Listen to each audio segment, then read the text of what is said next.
The 80-20 running method says that we should run 80% of the time at a low intensity and 20% of the time at a high intensity.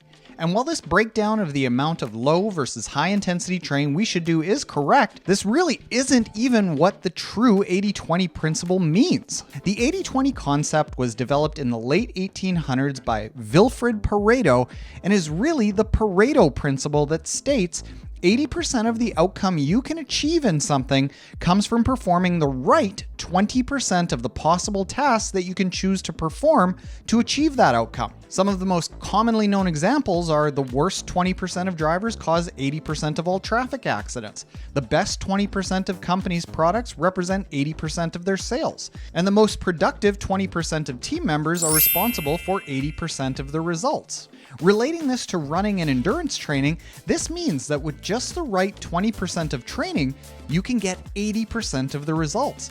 And the wild thing is that there are people actually out there proving it. What's up, motivators? My name is Taren, and when ordinary people want to accomplish something personally extraordinary in endurance sports, they use motive training plans. Let's do it. Professional triathlete Katrina Matthews exploded onto the tri scene back in 2020 when she won Ironman Florida and Half Ironman Taren, in both cases having the fastest run of the day. What's most interesting about Kat's performances is that she said on our podcast that in preparation for those races, she trained an average of just around 10 hours per week.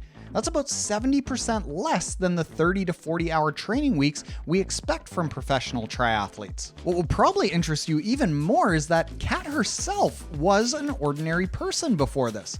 Sure, she ran in her youth, but she wasn't a prodigy world-class runner. She even admits that she gets comments from people saying that her body really isn't built to be a runner. Instead of huge training volumes, what Kat talks about for age group athletes is simply doing the basics really, really well. She's done posts literally just listing off some of the most basic things endurance athletes could do and said that if you could do them well, you'd get 80% of the way to extraordinary. Sure sounds a lot like the 80-20 Pareto principle. Unfortunately, what a lot of us amateur athletes do is instead of focusing on the 20% of things we could do that generate 80% of the results, we literally do the opposite and spend 80% of our time on things that generate just 20% of the results. This is why so many athletes out there might finish their races, but they'll never reach the levels they're capable of achieving. This happens, frankly, because it's a lot more fun to think about and talk about carbon-plated shoes, recovery boots, power meters, run technique clinics, shoe lacing methods, ground contact time, compression socks, sweat rates, sodium isotonics, nutritional hydrogels, weekly met units of effort, lab testing, and on and on and on. While all these things can be beneficial, well, maybe not compression socks, they only create tiny marginal gains. They're not what will set up a beginner or even experienced runners for success. One last athlete story here. Carl Binner was one of the very first athletes to use our motive training app. Carl had tried template training plans, self-coaching, and a dedicated one-on-one coach, but his race results were average at best. Then he joined our app and instantly started qualifying for world championships. He became faster in his 60s than he was in his early 50s. What Carl and most athletes think when they join our app is, this is so basic, how can it possibly work? But that's just it. The basics done really well is incredibly powerful. And that's where the 64-4 principle comes in. The cool thing that you can do with the 80-20 principle is that you can do 80-20 on the 80-20 and get 64% of the results just doing the right 4% of the work. That's not to say that you'll do well with a 1-hour training week. It means that 96% of the things you could choose to spend your time on in training just don't matter, and you should focus on doing the core things well. For a lot of beginner runners, their goal is simply to be a better version of themselves, complete a personal challenge, and maybe, just maybe, be a little better than the average person out there. And if you're in the 64th percentile, bam, you are better than average just by concentrating on the right things like Kat Matthews and Carl Binner. So what are the critical 4% of things that beginner runners should focus on? First, like 80-20 says, train 75 to 80% of the time at a low intensity and the rest of the time at a higher intensity. Here's the thing, get your training zones set correctly and stick to them religiously. Our app has a target pace or heart rate for almost every single chunk of every single workout. Second, make sure you're only doing as much as your body can recover from, which for most people is far less than we want to believe.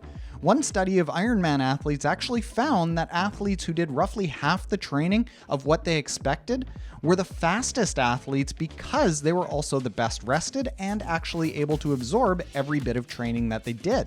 Third, make sure that your nutrition in every single workout enhances your training. Our app has the exact nutrition recommendation for every single workout because we feel that athletes can get the effect of a 20-hour training week with just 10 hours of training if their workout nutrition matches their training.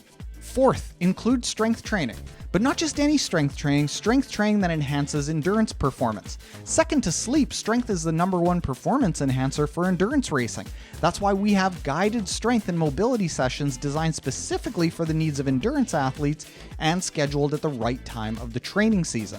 Do those 4 things well and you'll be an athlete that you never dreamed you could be. The hard parts are frequently holding yourself back at the right times, thinking you're doing the right 4% while you're actually doing the ineffective 80%, and creating a training plan that ties all of these basics together with each other. That's why we created a training plan app that pulls it all together for you. Thank you for watching Motivator. If you are a beginner or age group runner, consider subscribing to our weekly videos made specifically for ordinary people looking to be personally extraordinary in endurance sports. And if you want to dive more into how to get started Zone 2 running, which is one of the hardest things that we need to do, but it is one of the core things that we need to do, click the video on the screen right now to see our full guide on just how to get started doing that. Later, motivators.